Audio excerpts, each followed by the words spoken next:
Hey everybody. A quick comment before starting today's episode.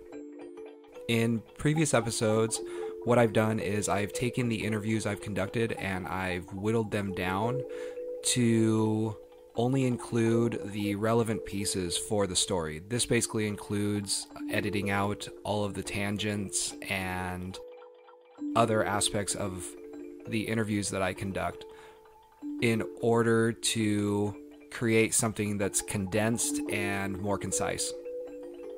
For today's episode, I've decided to opt out of doing that and actually just include pretty much the entire interview. I'm not exactly sure why I want to do this, other than I'm interested in doing something slightly different, and I'm kind of curious about your response towards it. I've gotten a lot of feedback saying that people want to hear more of me in the interview because it helps to provide direction, and I'm kind of curious how that might sound. So with this episode, I've done just that. There's not going to be a whole lot of music. It's mostly going to be the subject and me, and we're just gonna have a conversation, and it's a really good conversation. It's extremely sad, and it's graphic at times. It can be funny, and it's also hopeful, I hope. You're gonna listen as I stumble in areas that I don't know anything about, and probably in areas that I should know something about, and yeah, basically you're going to hear a conversation between two people, and I hope you enjoy that. I guess this actually leads me to a request, too. I would definitely like to hear your feedback on this. Specifically, I'd like to know if you prefer listening to an episode where it's the interviewer and the subject having a conversation, like this one, or if you'd prefer something more story-like and distilled. If you'd like to comment on this and let me know, which I would definitely like to hear from you, email me at psychotropicpodcast@hotmail.com and give me your feedback. It will definitely be taken into consideration. So, without saying anything else, Psychotropic presents Dorit.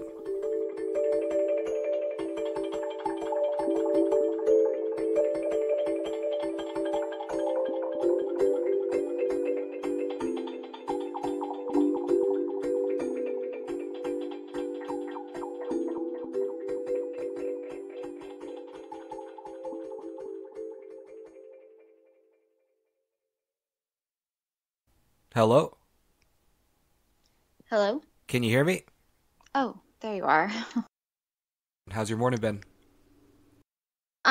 It's been good. I woke up at like 2:45 in the morning. I don't know. It's been weird lately. I've been going to bed somewhat early, I guess, like 10-ish, and then I've been waking up at like 2:30, 3:30 in the morning, and I just like can't go back to sleep.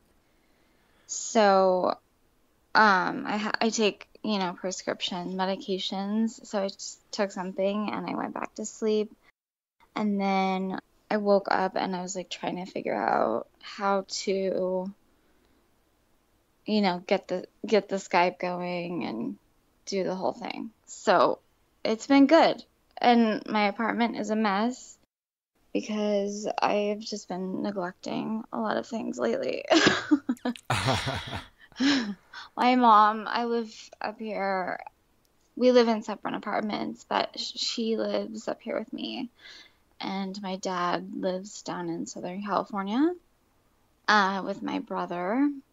And so she's gone for like 12 days, 2 weeks. And she's back next Thursday. So I've been kind of like, antsy to have her come back just because we have a close relationship. So I see. yeah. but work keeps me somewhat busy, so that's good. Can I ask, are you experiencing any life changes, or is it just the anticipation and desire for your mother to come back that is causing you a lack of sleep? Well, I'm sure this will come. I have water and stuff next to me, so if I take a drink of water, I'm sorry, I'm just No, definitely do what you got to do. like a little nervous. So back in December, I had a friend come up here from my high school. I've been graduated for like 15 years, and he came up on business, and he asked me out to dinner, and I was like, yeah, like we went to prom together, like, just like, of course, like it's, not gonna name his name, but I didn't have any insecurity or inkling that he was like kind of like a creep or like a bad guy or anything. So he's like, I'm staying downtown at this nice hotel, and they have this really great restaurant. They have like the best steak. Do you want to have, dinner at the restaurant? And then like afterwards we can go out. And I was like, yeah, I can show you around Seattle because he's from Los Angeles. And like everybody, it's so funny because when I talk to my friends back home, they're like, do you have McDonald's up there? Like, yeah, it's like people from LA, they don't go anywhere really, except for like if they have money and they go somewhere, it's for vacation. You know what I mean? Yeah, But yeah. they don't really venture out of, the like South Bay or like Los Angeles area. So he's like, yeah, yeah, like you got to show me the nightclubs and like, like or you can get like the best burger and stuff while I'm there. And so it's Christmas time, of course, and I go meet him in his hotel and in the lobby, and I was like, oh my gosh, it's so good to see you. But the first thing that I noticed was that he was wearing sweats, and I was dressed for dinner at the W Hotel. So I'm like, okay. He goes, I just have to go up and change, and like I have to email my boss. You mind just like running up with me really fast? And so I was like, yeah, no problem. In the elevator, everything was totally cool. It was fine. We were just like excited to see each other. And then uh, it was like the Green Mile for me, um, in some sort of way, because as soon as I got to his hotel room, he bolted the door behind me and he sexually assaulted me, he raped me, and beat me. And so since then, I mean, I know it's been 8 months, well, maybe it's 9 months now, but it'll be a year soon. My mom worries about me, and I get, she's just like a mainstay in my life. So if, I'm sorry. It's okay. So if she leaves, she's, checking in on me every day to see if I'm like still alive, and that's really morbid and sad. But I was worried because it was like she's 67. She broke her hip last year and like she's not super mobile. And her and my dad have been separated for about 9 years, and they've been married for 36 years. So they're trying to work out their marriage, which is like bizarre. I know, it's like something that you never hear of. Uh, So I'm sorry. no, Go ahead. it's it's really good of her to check in on you, and there's a lot of love there, it sounds like, right? Yeah, yeah, definitely. a lot of love. Like she's even though she's kind of going through this transition, she is acting, she's trying to be something stable for you. Hmm. And that's really sweet. That's really pretty. Yeah, it's nice because we had a very tumultuous relationship growing up. She's a foster kid, and her stepdad molested her for years, and so she had a really hard life. And my dad is like amazing. He's just an amazing guy. And he, like growing up, he really just he made life for us really nice, you know. We had a really great from what I from a child's perspective, if I think back at it, I'm like, I had a great childhood. It was so fun, you know? But as an adult, I look back at it and I was like, oh, like some fucked up shit happened. Like, I don't know if I'm allowed to cuss or what, Yeah, but you can like, say whatever you want. okay, so a lot of like just manipulation and a lot of guilt-ridden manipulation um was like very, you know, rampant in my life. I grew up in the Church of Christ because my dad is a born again Christian. So I think in a way he was trying to save my mom, you know. I'm non-affiliated, like I don't go to church. I'm not an atheist. I don't believe in like any type of organized religion. I do believe in like multi-dimensional aspects of, you know, like the universe, or I guess you could call it. But so she had it hard, and so when this happened, she just, you know, she's just been there. So it's good. It'll be good to have her back and whatever. So, Can yeah. I ask why you guys had a tumultuous Mhm. relationship?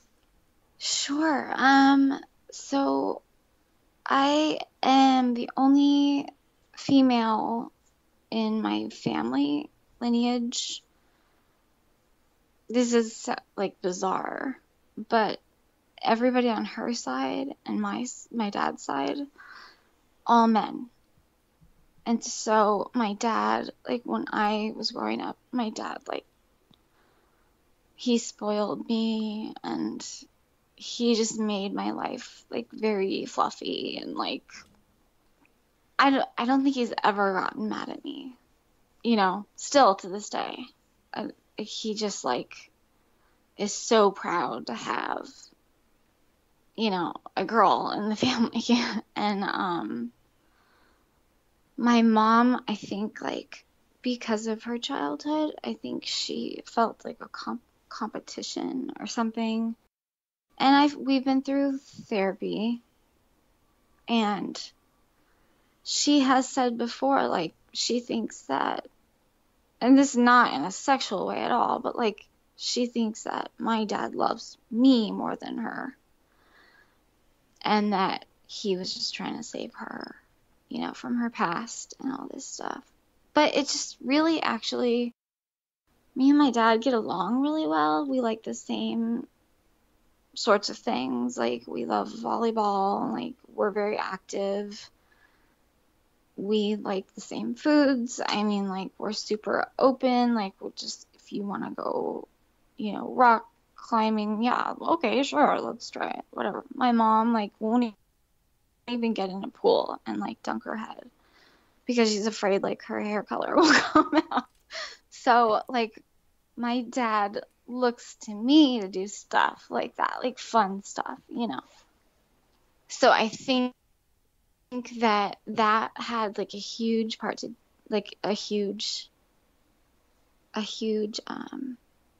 impact on my mom. And so I think when I was like, I grew, okay, so I grew up, I've been modeling, like lifestyle modeling my whole life. And when we lived in Los Angeles, I did a lot of like ads for babies and stuff like that, like Toys R Us and stuff like that. And then for a couple years, we moved to Northern California for my dad because he had to take a job.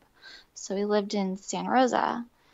And my mom would, every time like my agent would call, my mom would have to like take me out of school, and she would drive me to San Francisco, which is where my agency was. And so like all my shoots were in San Francisco. And I was like, I don't know, 8, 9, 7, 8 or 9. I don't know. I can't really remember. But my mom started to notice that I was just getting tired. Like I was a kid, I just wanted to play. I was like really a vivacious child. I just wanted to have fun. I was curious.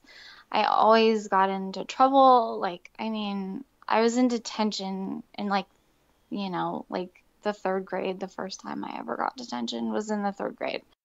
I mean, I just wanted to experience life. I think I came out of the womb as like a 21-year-old. You know what I mean? Or like some girl going to college. So I wanted to know about everything. And my mom was just like super conservative. My dad was super conservative. The church didn't allow us to, like cuss and wear sleeveless tops and just stuff like that. But it was weird because like I was in the industry, and my uncle is in the industry as well, and so is one of my great aunts. And so it kind of just runs in my family. So around 9, we ended up moving back to Los Angeles because my grandpa, my dad's dad, got bone marrow cancer. And so my dad wanted to be close to him. So we moved back, and I mean, I tried to find an agent. I couldn't. And so by then I was about, 10 or 11, and I was starting to get like feeling that puberty, like, come on, like it was starting to like come on. And it came on early for me. I come from an Italian background, and by the age of 12, I had like 36 double C's, So I grew up really fast physically. Like my body was different than my frame of mind. So they just didn't know where to put me. So they're like, that I was rejected a bunch. And then I was just like, you know what? I don't want to do this. I just want to go to high school. I just want to have like a normal high school experience. But I was wrong. It was so far from normal. But during that time that I was trying to find an agent, I found like a drawer full of laxatives one day when I was looking for something. And I was like, Mom, like, what are these? She's like, oh, they just like help you lose like a couple inches off your waist. Like, it's, they're not anything, bad or whatever. And so she would, for middle school, I want to say, I know my story is kind of choppy. It's because I have like a really choppy memory of my childhood. Like I don't really know my timeline very well. But she would pack my lunch, and then she would put like a laxative in my lunch. Like not in my, like she wouldn't like sprinkle it in there, but she would like put a pack of it in there. And she'd be like, maybe this will help you get an agent. And so I was like, okay, being a kid, like, whatever. So she would pack these lunches with like strawberries and rice cakes and like carrot juice. And that was all I had like all day. And then like she'd have me take laxatives at night. So I had an image issue right off the bat. My mom's beautiful. She's gorgeous and she's tall and she's thin. But I got my dad's body, and my dad's he was like got like a wrestler's body, I guess. He's kind of like stocky. He's tall, but he's stocky. And so she did whatever she could to keep me thin so that, I could keep looking for an agent. And I kept telling her, like, I just want to take a break. I don't want to do it. So, yeah, that was just an interesting situation for me because also I'm a redhead. So like when you're a child, you're a redhead child, you're just ugly. Like no matter what. Like if you grow up to be like,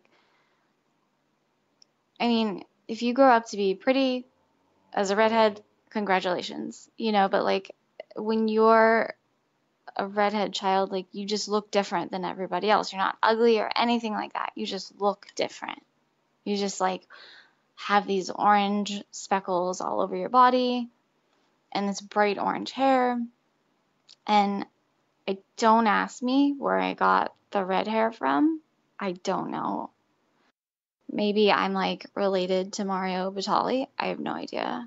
But I was, just self-conscious all the time because I'm like, okay, so I have to stay thin and I have to look pretty. And I spent most of my time in the bathroom, like, going to the bathroom and then also just looking at myself in the mirror. Do I look okay? Like and my friends would like follow me and say, you're fine. And I'm like, and I would make an excuse like, oh, I just have to pee, or whatever. Like, no, you're fine. Like, hurry up or whatever. They would make fun of me because I would always have to go to the bathroom but they didn't really know the whole story. So that was like the ending of middle school. And then high school is like a totally different story. So, how did meth fit into this? How did you become introduced to meth? So, it was my sophomore year, and I hadn't ever like had a drink. I never was like interested in drugs or anything. I never like really knew what they were. I never really knew what alcohol was. But you know how they say pot is like a gateway drug?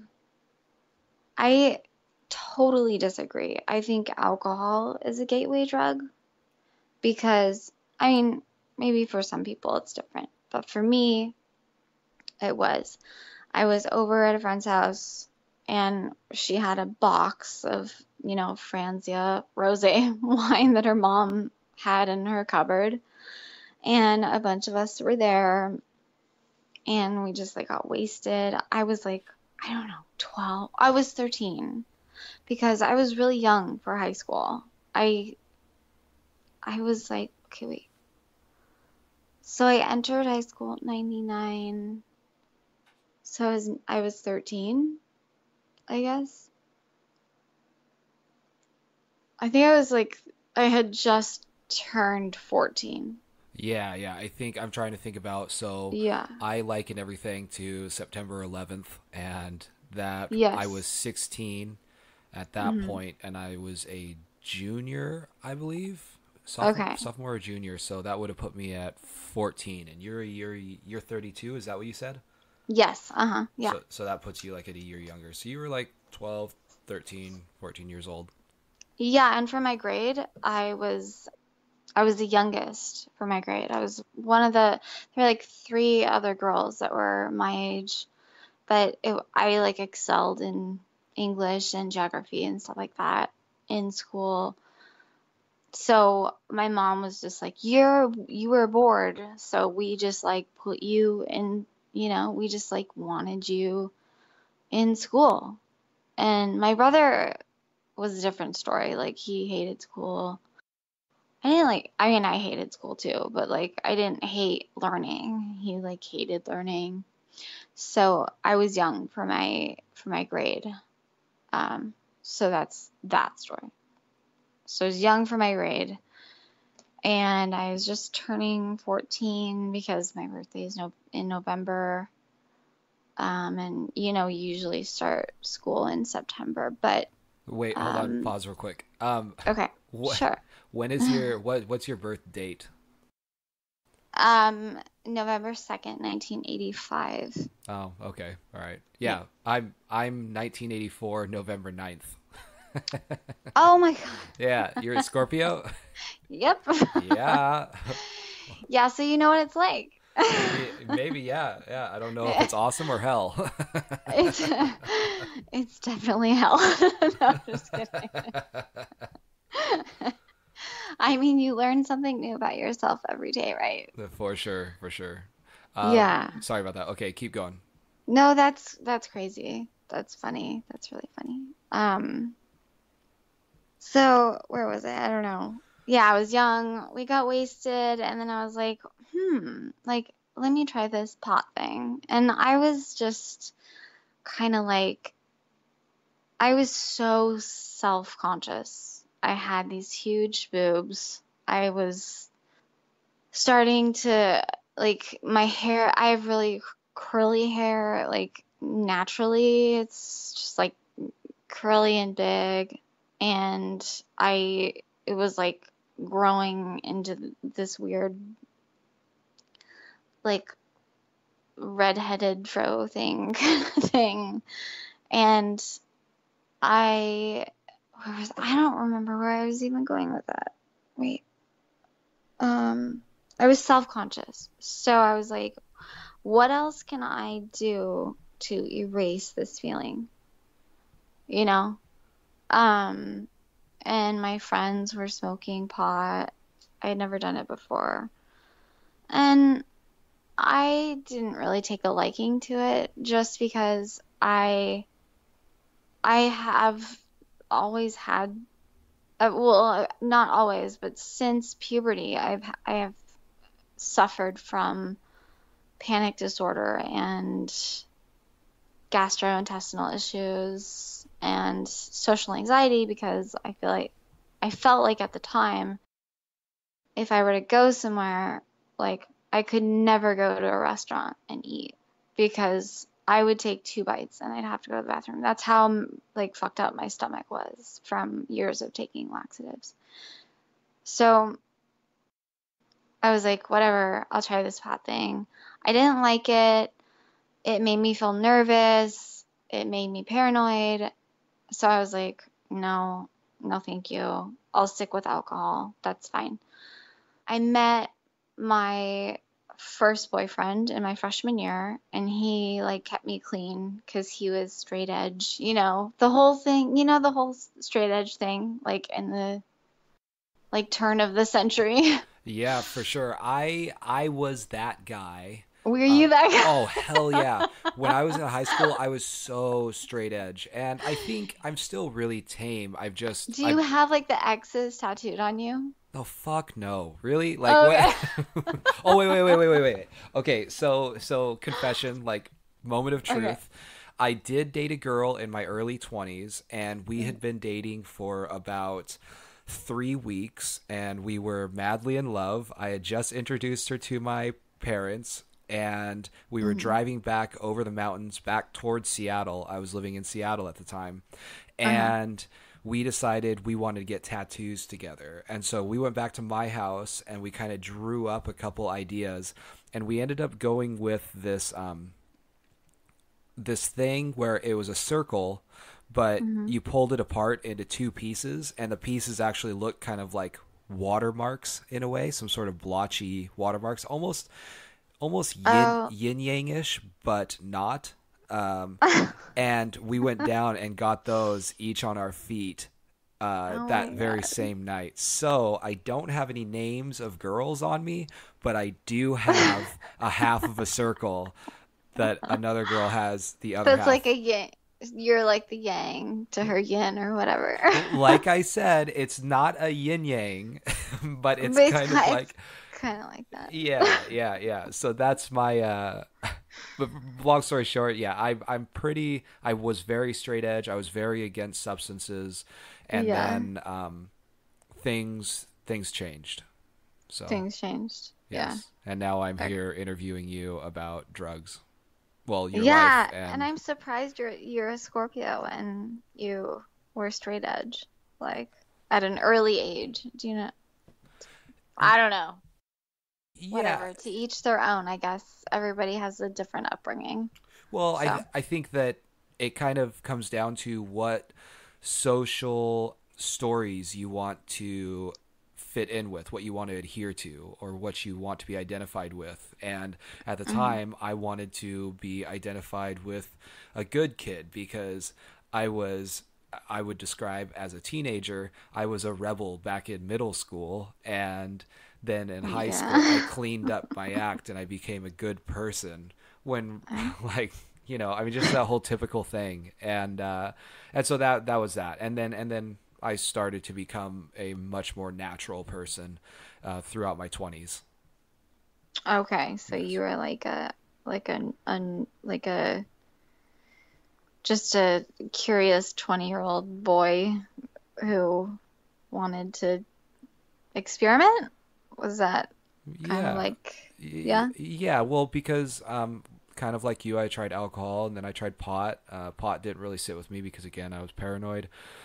Mm, That has also changed, but the turning point for me was when I tried mushrooms. I tried my first psychedelic, and that was mm, the one that really kind of got me, that I was very interested in, and mm, um, and then what I'm hoping I'll be able to understand from you and kind of draw from you a little bit is your mm. experience with meth. I also fell into a little meth experience of my own, although it wasn't really long. It wasn't a long time, Yeah. and just the differences between those substances, how different they made you feel.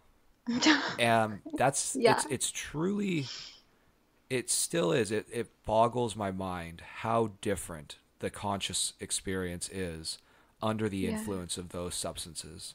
And I I don't know, I mean, in a way I've kind of, my life has been dictated by it up to this point, to be honest. Yeah. Yes. Really? Wow. We could talk about this absolutely.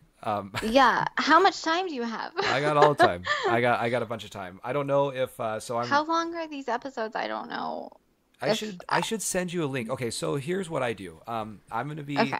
I've been basically recording this from the very beginning, Okay. and I'm using a Skype recording software, and it Okay. actually works really well. It's really easy to use, and then I throw this into a music program called Ableton, Oh, and oh yeah. yeah, Oh yeah, yeah. Hmm. Yeah. and I can edit it down. So, what I go back and I listen to the people that I interview, and I listen to it multiple times, and I kind of try to figure out what the story is. I don't know if you're Hmm. I I basically try to draw the necessary components out, and Yeah. I end up trying to whittle it down into between 30 and 40 minutes. Right now, Hmm. you and I have been talking for 36 minutes now. Oh And Jesus. no, no, no, no, no, no, We no, no. haven't even started. Dude, I love it. It's absolutely amazing. And well, to go off of that, I need to tell you that, well, there's a lot of things that I feel like I want to tell you, but Okay. a couple of them, one of them is, if there's something you don't want to talk about, by all means, just tell me, and it's not a huge deal. We can totally talk about something else. I haven't. I tell this to everybody, and nobody's really said like, no, I don't want to talk about this. Um, Mm-hmm. but I just have to throw it out there because I don't want you to feel pressured into talking about something if you don't want. The second thing Mhm. that I want to say is Mhm. I I am so sorry for your fucking experience over the winter. Like Oh, yeah. it Thank you. just I mean, saying that like makes me like I'm starting to tear up. Like I don't know. I just yeah. nobody fucking deserves that, man. That's I so mean, yeah. oh, it's so stupid. I hope you did something about it. I don't know if you did, but I mean, so it's not the first time, and the first, this will, I don't know, we'll get to that point, but the first time was with an ex-boyfriend. okay, okay, And that was like in my early 20s. okay, Um, but I had, by this time, like now, I had come like such a long way. And I was doing so well. I wasn't drinking. I didn't have a desire to drink. I started my own business. I was on the up and up. I had just moved into a new apartment, and it was like 3 weeks later, and then everything just like came crashing down, and it just rem I mean, the first time it happened, I was roofied. So and then I was tag teamed by him and his friend. And I didn't actually find out until a year later, until after we were broken up. And so, I mean, I've been tested. I'm clean. I don't have any STDs or anything like that. Thank God. I it's like a blessing. Um, but it just brought up like all of that shit. It's like men look at women like, and this is a cliche statement, but like we are just a pussy, like we're just like something to fuck. And not all men. I have met so many amazing men. And you know what's so weird is like all of my friends are men. Like I have two really amazing best friends that are girls, and I've known them forever. Um, but I surround myself with men that I trust and respect me, because if I get into a situation like that again, I have a posse. Do you know what I mean? yeah, And I think so, yeah. and I have a very like male dominant side. I'm straight, but like I have a lot of masculine energy. So I just gravitate towards men. I don't know what it is. Like it's just a weird thing. I don't know. And a lot of girls just don't like me. They just don't.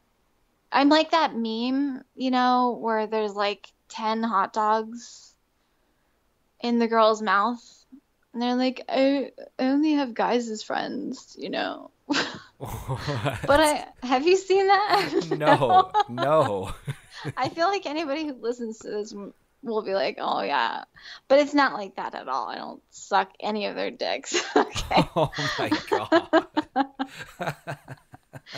But like, it's just like those girls that judge women for having guy friends. And it's like, you know what? You don't know my life. You don't know what I've been through. And there's different reasons for why women have men that are best friends. And then like that guy has a reason why like like that woman is his best friend. And it's a non-sexual kind of thing. It's just a comfort level of like, I don't know, it's just like it's a comfort level, I guess. Yeah, it's comfortable I because women are, I mean, I will tell you firsthand because I am one, but women are assholes. Like, they're taught, like, they'll just be like, oh my gosh, I love your shirt. It's so cute. Walk away and be like, ew, oh my God, she's so ugly. Oh my It's God. just like, that's just what they are. Like, and I cop to it. I've done it before. I'm sorry, I'm getting like so heated right now. I'm just like, oh my God. Anyways, I didn't mean to cut you off, but I think I did. And No, uh, this is your show. proceed. Honestly, I want to be able to hear whatever you have to say. So I'll chime in if need be, but Uh-huh. this is ultimately about you. So, Okay. So meth. So I had a boyfriend, a very serious boyfriend. In my freshman year, he was a senior. We're we're best friends to this day. I just talked to him last night. I mean, we talk every day on the phone or we text or whatever because we're adults, and that was like 20 years ago. So he left for college and he moves to Vegas and we continued our relationship, but he ended up for like a year. We continued our relationship.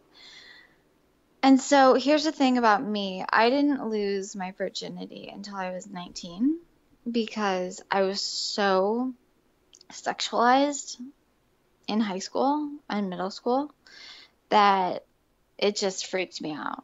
Like I didn't want anything to do with the penis. I was like, I don't know. That's like it's it's a sin, like all that stuff. So he moves to go to college and then we date for a year, long distance. I go out there, Los Angeles is like 3 hours away from Vegas, so I go out there like every weekend to see him. And excuse me, I remember one time, one weekend, it was like obviously the last weekend. Um, he just seemed distant. Like, and when you break up with somebody, you can just like feel it. You just like feel the distance. I just felt it and it was weird. And so then I was like, is this because, like, are you okay with us not like still having sex? And he's like, yeah, no, it's fine. Like, I love you. And so I go back home and then I call him to let him know that I got back home safe. And a girl answers his phone. And I just like remember it like it was yesterday. She's like, I was like, hi, who's this? And she's like, I can't remember her name now, but I'm just gonna call her Ashley. Um, she's like, this is Ashley. I'm like, oh, is Chris there? And Chris is my ex, and he'll be fine with me saying his name because he's an attention whore. So, but she's like, no, he's ordering a sandwich at Subway, and I'm sitting in the car right now waiting for him to get his sandwich. And I was like, can I ask like who you are? And he's like, yeah, I'm his girlfriend. And my like heart just like sunk into my stomach, and I was like, oh fuck, why? No, like this can't be. Like the person that I trusted for 2 years, uh, had a girlfriend for a year, like the whole year. Like I guess he met her like the week he moved to Vegas or something. And so I hung up the phone and then she called me back and I didn't answer the phone. She just kept calling and calling and calling. and I didn't answer the phone. And at that time, like, I don't even think we had caller ID. I didn't know, like, it wasn't like Chris is calling you from, a 706 number or whatever. But she called me and called me and called me, and then she told him that I called, and he immediately like drove her home, dropped her off, called me, and was like, he was like crying. He's like, I'm gonna crash my car. I don't deserve you. Like, I'm gonna kill myself. And he got into an accident that night. Like, he felt like his car flipped over into a ditch. And he like ended up going to the hospital. He was fine, like nothing. He just had like some head contusions or whatever. But I was like, you know what? I don't really care because I'm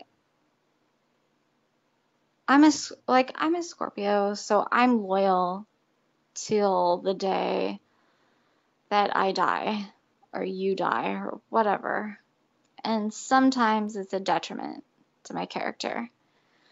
So I just from then on, like I I just was like, no more. I don't want to talk to you, whatever. But a month later, she IMs me on AOL chat, and I don't know how she got my like handle, my AOL handle, but she was like, "Hi, this is Ashley, Chris's like girlfriend," and I was like, "Okay, what's up?" She's like, how long have you guys been dating? I go, we've been dating since sophomore year of high school. So okay, so like back to the meth thing. He's a senior. I'm a sophomore. So I'm still in high school. He's in college, right? So after this whole thing happens, I'm just like, fuck it. Like, let's go. Like, you know, I just didn't like so many things in my life at that time were like crashing down on me that I was just like, I need something to forget. And I went over to a friend's house, and there was like six of us girls, and my friend, she's like, you gotta try this. Like, it's so fun. Like, it gives you energy. And it was meth, and it was like smoked in it. We were smoking like a bunch of them were smoking it in a tinfoil thing. Like, you make it into like a little pipe thing, and you put it in there, and then you burn it underneath like you would, like a glass pipe or whatever. And I tried it, and it didn't do anything for me. And then I walked home because I was close by, and I didn't feel anything. And I was like, maybe I should give it another chance. And so I went back like the next day to her house, and like that was like the end. Like that was it. I was hooked because I was on water polo team, I was on surf team, I was on swim team. Like, I was very active, like in water sports basically. And it gave me this like just euphoric drive. It was almost like steroids for me. It was just like I can do anything. And I used to do kickboxing with this dojo in El Segundo, which is where I'm from. It's a little beach town. It's right in between Manhattan Beach and Marina del Rey, and it's adjacent to LAX Airport. And I was smoking meth from the time I woke up in the morning till, like I would go to the bathroom in school and like do it. I never snorted it. I never injected it. Actually, I snorted it once later on down the road, like, because I was like, I wonder what that's like. It's not fun at all. Like, it burns, like, really, really bad. But so, yeah, I would smoke a bowl and then I would go to kickboxing and I would just beat the fuck out of a bag, out of a bag. And my teacher was like, "Oh my God, like what is this like 15-year-old girl doing? Like she's got anger issues, you know?" And that went on until the end of my junior year. So I'm sorry if my timeline is a little bit off, but I believe it was from beginning of sophomore year to the end of junior year where I used every single day, not just meth, but like cocaine, Adderall, not ephedrine. What's the other one? It's phentermine. Like anything that would keep me thin. I was like, I'm on it, you know? And my parents, like, this is sick. But my parents were like, you look so great. What are you doing? And I'm just like thinking in my head, like, wow, this is so fucked, you know? And it, Wait, yeah, sorry. Go ahead. you so even as a kid while you were using that Hmm. and your parents were basically praising you for how you looked and Hmm. it sounded like other people were probably impressed by how you were performing in your various activities, Hmm. you still recognized it as being fucked? Yeah, because I would be up for 8 days at a time, you know? I would be hallucinating. I would be vomiting.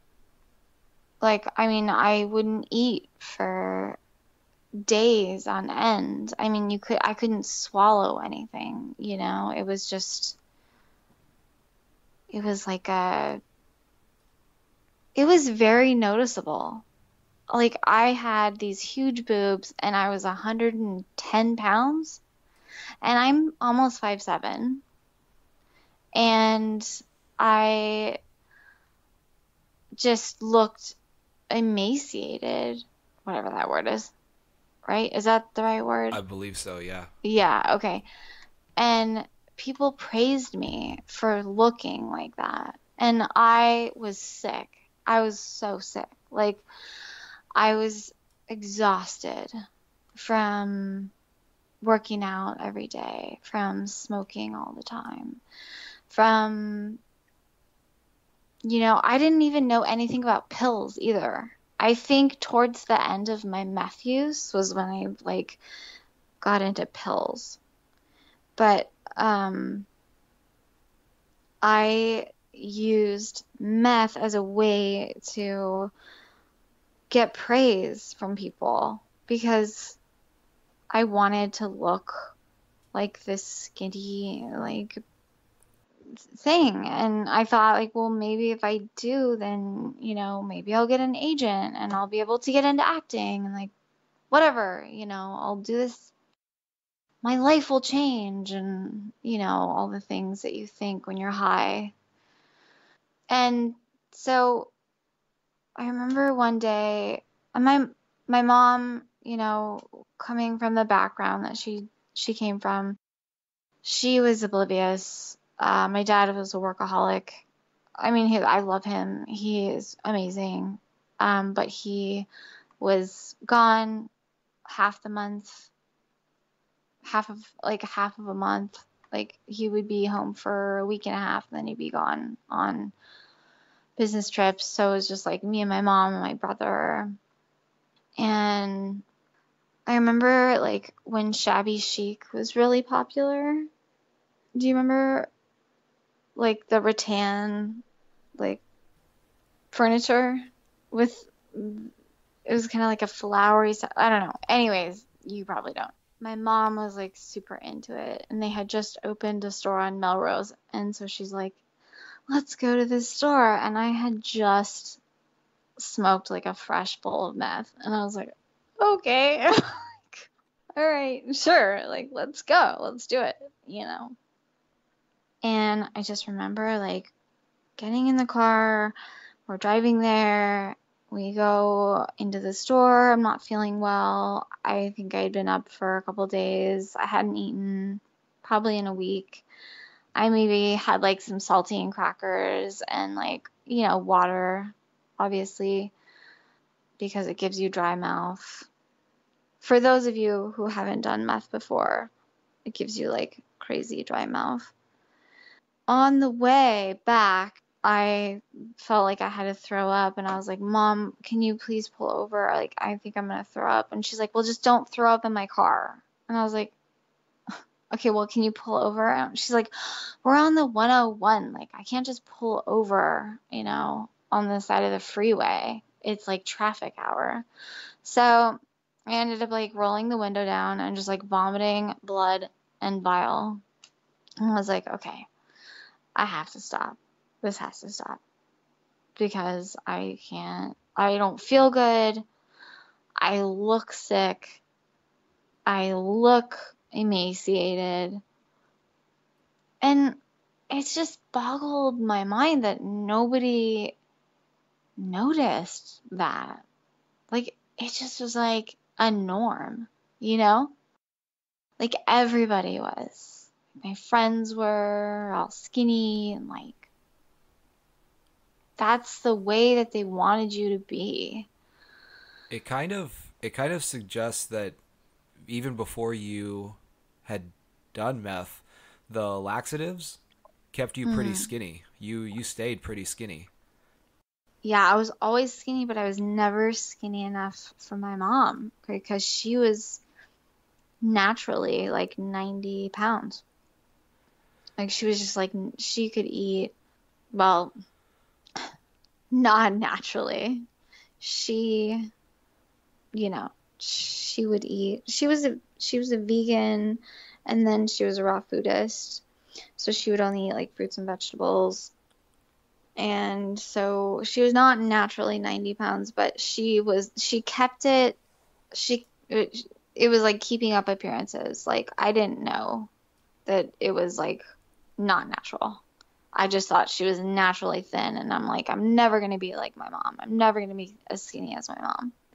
I'm sorry if you did you hear that text message? No. Uh-uh. Okay. Thanks for being Okay, good. considerate about that. I mean, honestly, it's Okay. it's okay if something like that happens. I don't mind. Okay. See, this is what like it's done to me. Is like I'm always like, I'm sorry. Like, No, you're like a do you know? you're a really considerate person. It sounds like, anyways. That's something that's really interesting. So first off, did you end up? I want to get back to this part. This Yeah, yeah. what I want to say, but and what I want to ask. But so after you were puking up the blood and bile and decided that was enough, did you actually quit? I don't really remember. I was in like vocational school because I was so exhausted. I had like a slew of health issues and depression and anxiety. Like, so I was like in and out of like a psychiatrist's office. I was in and out of like the emergency room.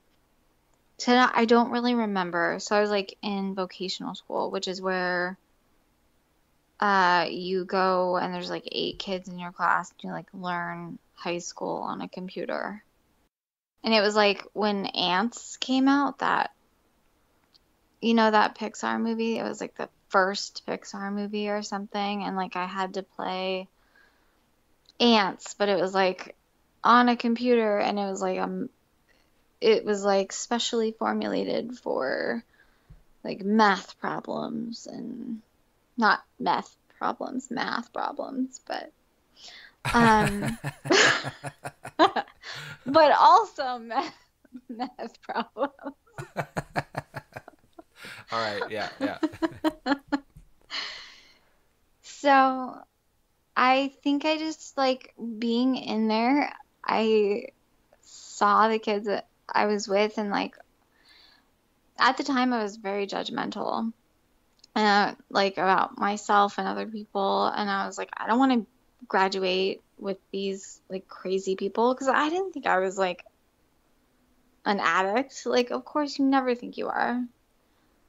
I just thought that I was just like really sick. Like, I just thought that I was sick. And so I enrolled back into regular high school and I showed up at a coronation. It was my senior year, and everybody was like, "Oh my God, like what the fuck happened to you? Like, where did you go?" And so in El Segundo Arena was the vocational school, and that was like a block from my actual high school. And I was like, "You guys have seen me like every single day. I mean, you have classes. I mean, the baseball team, like, does their thing, like in the field right next to the school. So you all saw me, but they were just like, appeasing me, like, oh, like they were dancing around the subject that I was in, like a special ed program, which was basically what it was. And that's fine because, like, I had neglected I had neglected my schoolwork and myself and everything. I'd isolated for so long in my senior year that, or senior year, beginning of senior year, that I was just like, my grades were dropping. And my close family friend was my math teacher. She used to babysit me when I was a kid. Los Angeles is a huge city, but this town that I grew up in is a small town, and everybody knows like what you're doing. So she helped me get through. I think at the time you had to, in order to graduate, you had to get through Algebra 2. And I, like, for the life of me, like, math was just not my thing. Like, I could do anything else. Geography, history, English, everything. But math, I did not understand it at all. So she stuck it out with me, and I ended up graduating in high school with my friends, and I had stopped. And after that, I went to a photography school, or college. I went to art school, and I had dropped out after, I want to say like the second quarter of my freshman year because I had relapsed. And I mean, by this time, like by this point, my parents didn't know ever that I did any of these drugs because I don't think they wanted to know. I just think that they just wanted me to be what they wanted me to be. So I went to cosmetology school, and then that was in like 60 miles from LA, and I did it one more time there, and then I had stopped, and then I had turned 20, or I was like 19 or 20, and then my 20s were just as crazy as like my high school years, but with cocaine. And I still struggle with cocaine on a daily basis. The last time I used was on Monday because think that I really do think that drugs are like they don't leave. I don't think they ever leave your system. I don't know. It's weird. I think they don't. I think that they're just like constantly there because it's a memory kind of thing. I don't know how to explain it, but it's like, ooh, like I remember that high. That felt good. Um, So I have I graduated from college with a degree in behavioral neuroscience, and Okay. the way that I understand it is Mm-hmm. the drugs that you're specifically talking about, they impact, they're called dopaminergic drugs, Mm-hmm. which means that they kind of, I believe for the most part, impact your dopamine systems, and your dopamine systems include, dopamine plays a large part in your reward systems in your brain. Mm-hmm. And when you Okay. start you start associating that drug and that high with good feelings, because it does bring about good feelings, and because it's directly interacting with your dopamine, your reward centers in your brain.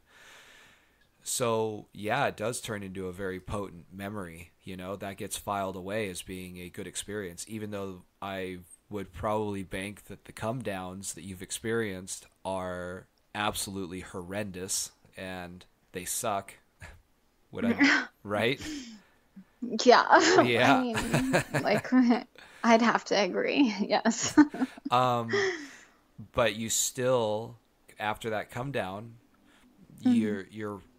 your memory of that reward and what that reward is associated with, which is white powder or a crystalline substance, Mm-hmm. and the act of ingesting that in some way, that that's pretty potent, and that's a big draw, especially if you haven't made any mention of it, but Mm-hmm. especially if you've linked that to anything sexual. If there's anything you do sexual while under the influence of those substances, then it, I would say, Mm-hmm. is even that much more potent. So, and the only reason I say Yeah. that is because when I was active in, I can't even say active. I mean, really, I did meth for like 2 months. I did it quite a bit in the 2 months. I was up quite a bit. Mm-hmm. I did coke for a good year and a half, 2 years. Mm-hmm. I'm still not necessarily opposed to cocaine, but I don't like the Mm-hmm. come down. The come down sucks, so that definitely moderates my use. Just that alone. Yeah. And but I know that when I was doing those types of stimulants, I I liked having sex. To be honest, I liked the whole sexual thing, and which is ironic Yeah. because, I mean, this is probably way too much information, but like, No. it's completely ironic because I had a hard time getting it up while I was on that shit, But Oh, wait. Yeah. I mean, that's like really common. It's either you are like totally hard or you're just like not at all. yeah, There's yeah. no in between. And so I just remember that being a very potent thing, because now it feels good. I mean, it does. It makes you feel good. And then Mm-hmm. you link it up to sexual behavior, which, I mean, if you're looking at it from a Darwinian perspective, Mm-hmm. that's your point. That's the point of you existing, is to go get laid and make more of you. Like, you know? Like we need more children. Yes. Okay. Yeah, yeah, yeah, yeah. So I'm sorry. That was rude. no, it's But it's perfect. I don't have any kids, so I've dodged. I don't know. oh, I can't say I dodged that's that good. bullets. I would love to have kids someday, but I Yeah. guess I'm that I just don't have any, and I don't know if I really want any. I don't know. I feel like I would just pass my gene, like my vices down to them or something. do you okay. So this is a notion that kind of crossed my mind the other day Hmm. about the idea of addiction Hmm. and substance use. This notion is that people who seek out substances like you've sought out coke and meth. Initially, you were just seeking out some sort of substance, Um, Yeah. Mm. you were actually discontent with something, which I think falls in line with your story where you found out your boyfriend was cheating on you and you were just like, fuck it, let's just bring it on. Yeah.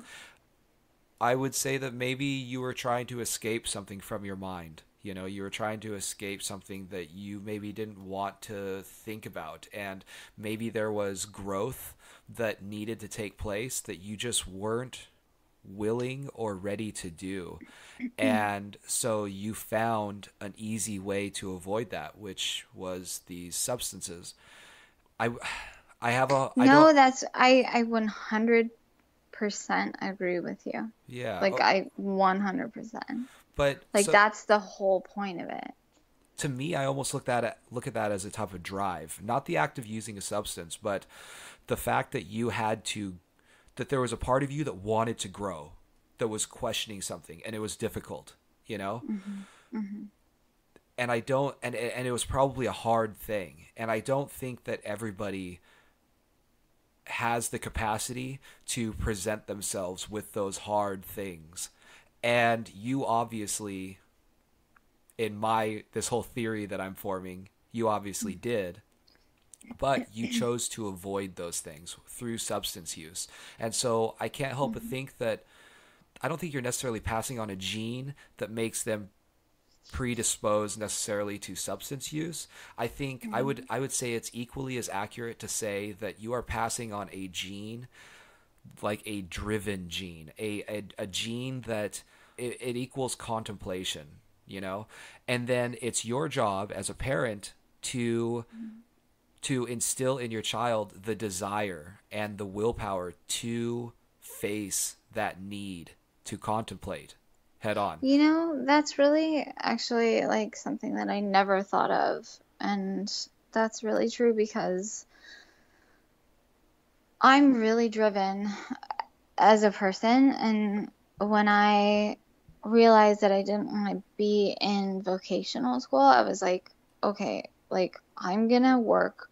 I don't care what my stigma was in, like my regular high school, like in El Segundo High School. Like I I was like, these people are gonna judge me. I know that already, but I'm gonna do what I can to get back in there.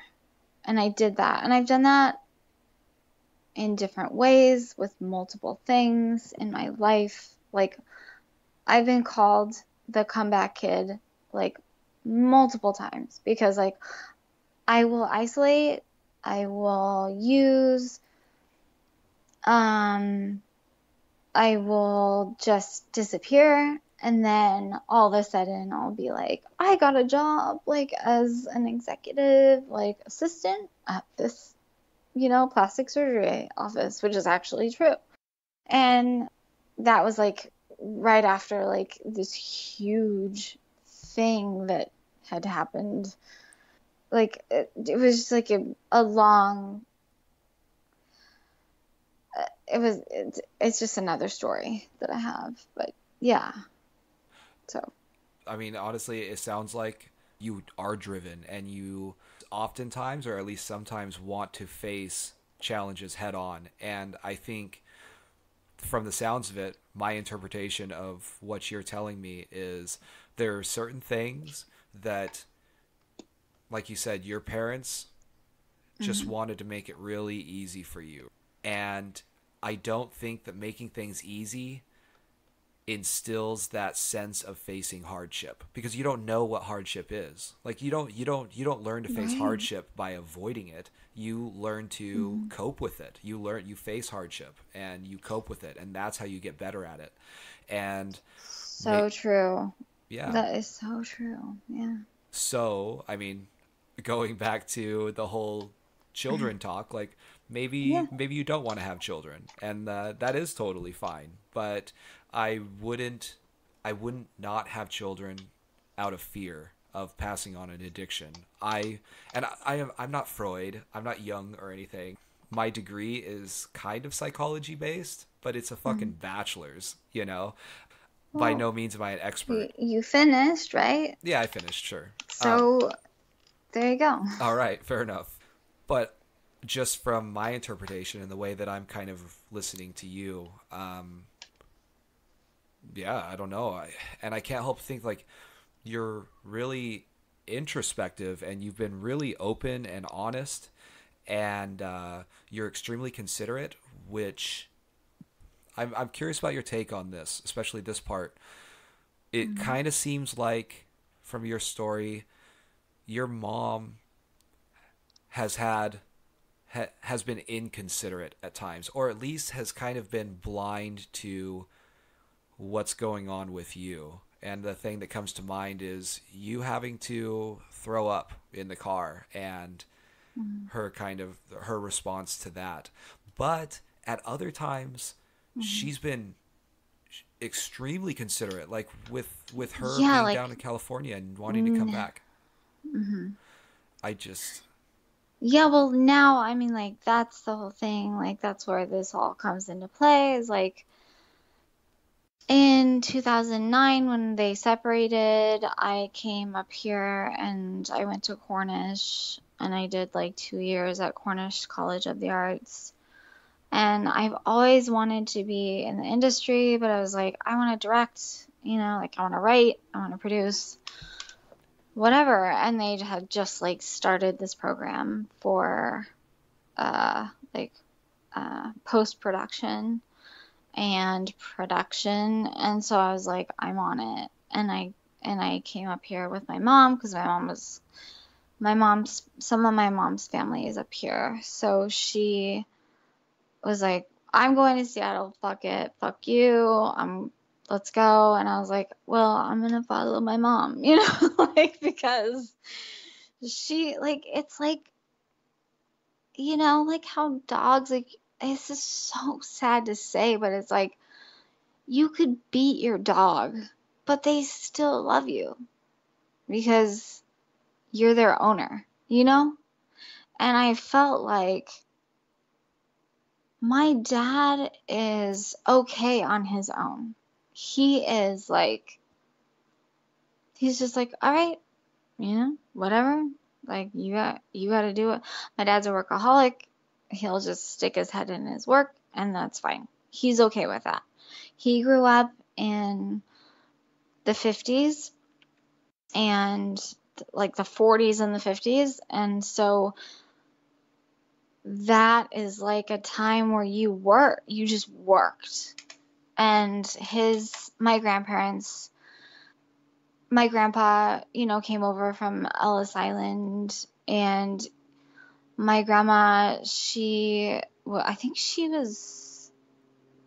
I don't know if she was born in Pittsburgh or whatever, but like it was the Great Depression era and when they were kids. And so it's like work, work, work, and that's all you're worth. Like what you do, like who you are, your job is who you are, is basically like what the whole thing was.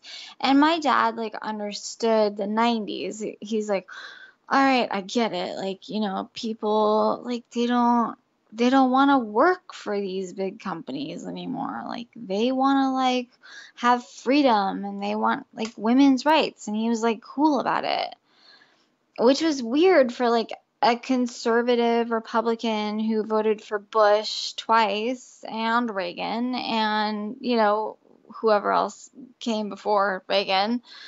And it was just he was fine.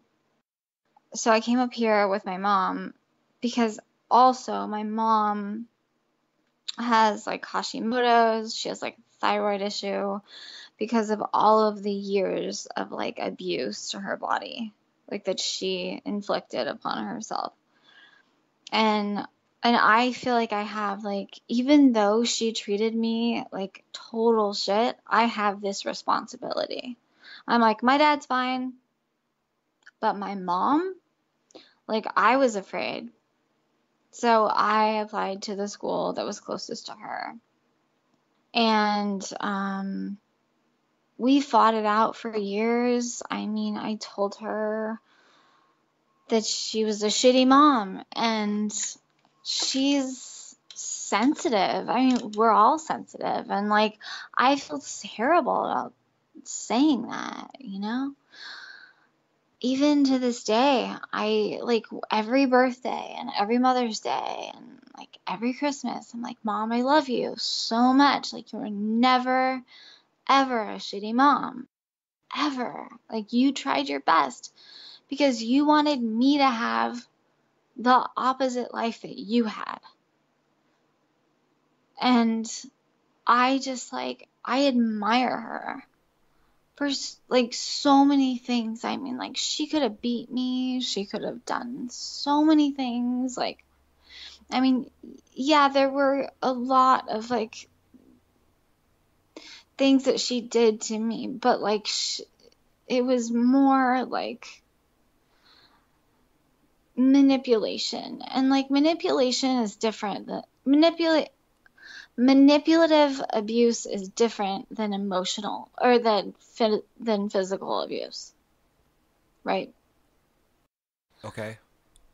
I mean, I don't know. I mean, I yes, guess. yes, it is definitely different. I guess I'm just For me, yeah, for me it was, I think. So I felt like I had a duty.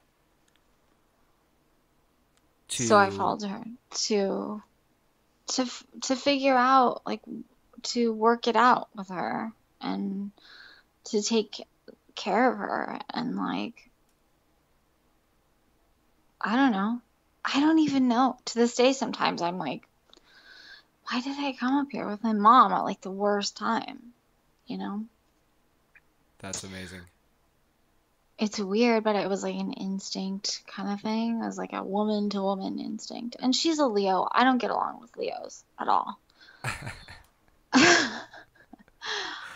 um, we're just like two different people. Totally different, opposite. But now, like, there's so much love there. And I love it. Like, I love my mom, and I'm happy that she's trying to work it out with my dad. So, there you go.